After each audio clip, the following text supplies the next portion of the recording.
100 episodes! Week 20. 100 episodes of Dark Shadows done. That's a lot of episodes. Mm-hmm. That's like 4 or 5 seasons of a normal show. Yeah, it's crazy. We've watched already. And the pen came back into play after at least 50 episodes. So Yeah, more than 50 episodes. Yeah. Episode 50 was when they found Malloy's body. Mm-hmm. So it's been about 60 episodes we've been dealing with this pen mystery. So it is here. it's here. But first, What happened? Victoria and Roger were driving back from Bangor because he came to get her. Mm-hmm. And it was very stormy. And they... so he decided to take the back road. He thought that'd be better. I don't know what that was all about. He's trying to just take her off a back road to murder her. I felt like it was building up to, but I knew that wasn't going to happen. But it seemed like, let's take this back road. Mm-hmm. So then he was all weird, kind of about the pen. Did she tell him about the pen? She told him. Yeah, she told him everything that she thought that it was Burke's pen. Right. Well, it was Burke's pen. But... And he was making excuses for her not to go and tell anybody about it. Yes. And then the car broke down in the rain, so they left a teeny tiny little note in the car. Just a little tiny piece of paper that no one would realistically find, though someone did. And then they found an old farmhouse or something that they went to and could start a fire there and get warm and dry. Mm-hmm. So they did that, and it seemed like she was kind of putting some things together about Roger because he was being so aggressive about the pen situation. But that didn't really seem to play out that way. It seemed kind of how it was ending, but then by the next episode, she had back no to just idea. thinking it was Burke. Yeah. So anyway, then Patterson came and saved the day, and they went on home. And then she was telling Carolyn, oh no, that didn't happen yet. Never mind. I'm all scattered. What happened in the second? The next morning, Elizabeth was kind of going over what had happened and found out that Roger had picked her up, and so she was just kind of not really talking about that much. Right. Oh, and they were all trying to figure out why she didn't want to go with Burke, and Roger was kind of trying to tell them that maybe he had too much to drink, so she didn't feel comfortable going. But he should have told Victoria that he was going to tell them that was the reason, because Victoria's like, no, that wasn't the reason. Like, well, but why would he ever think of that?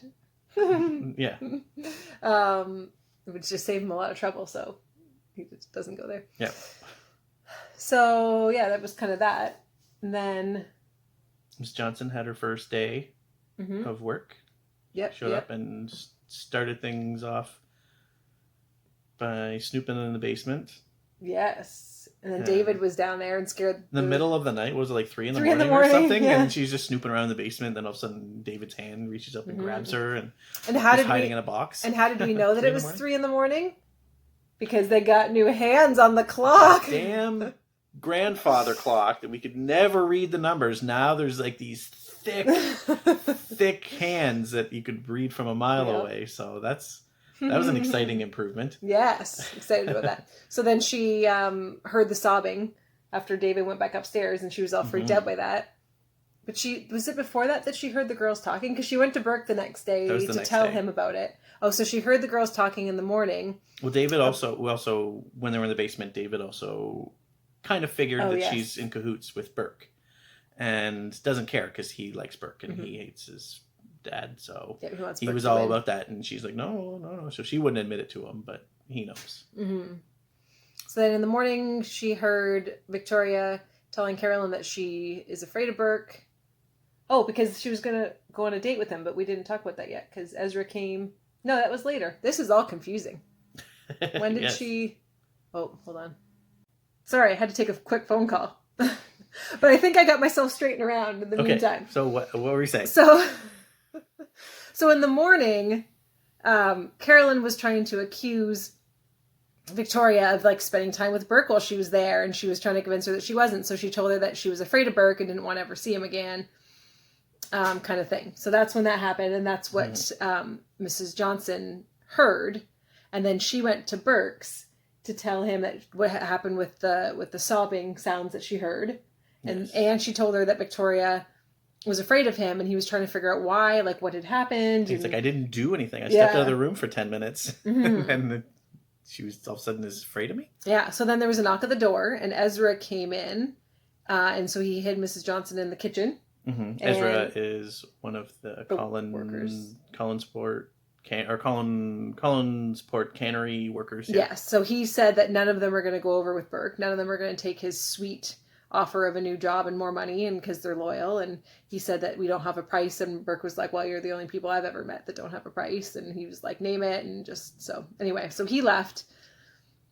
And so what was Burke's purpose of calling Carolyn? He just wanted to get back at them, or maybe he got another way of getting back. I don't know. We haven't seen yet because he booked a date with her for dinner at the Collinsport Inn, or at the Blue Whale, right? Which may or may not happen now, but we don't know what his agenda is with that. I'm not sure. It's sort of some sort of plan B. Mm-hmm.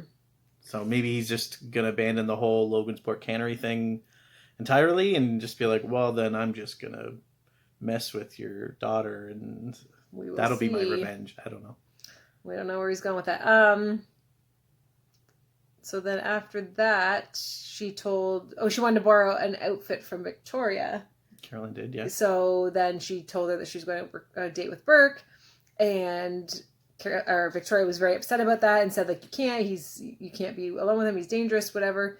And then the whole pen thing came out. Carolyn told him about the gift that she had gotten from him, and that Roger had lost it. And so Victoria finally put those pieces coming out together. Roger's efforts to have everyone just not talk about the pen. No one talk about the pen.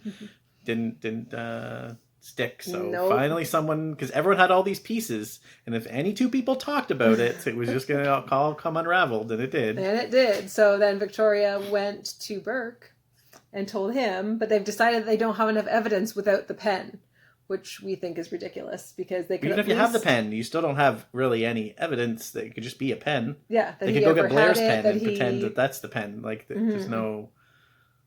But they're going to go and search maybe the 100 places that they could be at. I have a plan. Oh. I have a plan. They could get Blair's pen, and then Victoria could pretend, oh, I found the pen. And then Roger will freak out, and he'll go and check and see where it is, and they can spy on him. That's my theory. Brilliant. I like it. And then at the end, Carolyn was in her room getting ready for her date, I assume. And she let it slip, or told Roger that she told Victoria about this pen. Yes. Oh, Roger. Yeah, Roger went up there because he was angry.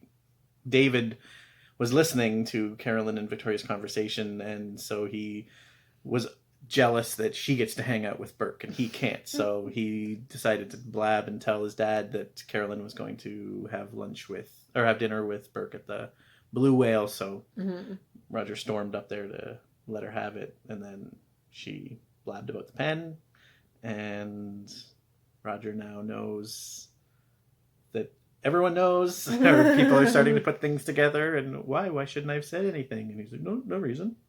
He's just so funny. He's just like no poker so face. Intense. He grabs everyone all the time, and then he's just like, He's awesome. Mm-hmm. Louis Edmonds is funny. Yeah, I like him. Love him. He's funny. So there it is. Yeah. Dun, dun, dun, 100 episode. Is he going to go to jail? Is he going to get off scot-free? Are they ever going to tell Patterson like? Yeah, for some reason, Burke decided that they can't go to the police, which is ridiculous. At least go and tell him everything you know, and maybe he'll open up an investigation, and he can have more resources. He could actually do his job and investigate. So that was a little ridiculous that they decided not to do that. But predictions for next week? I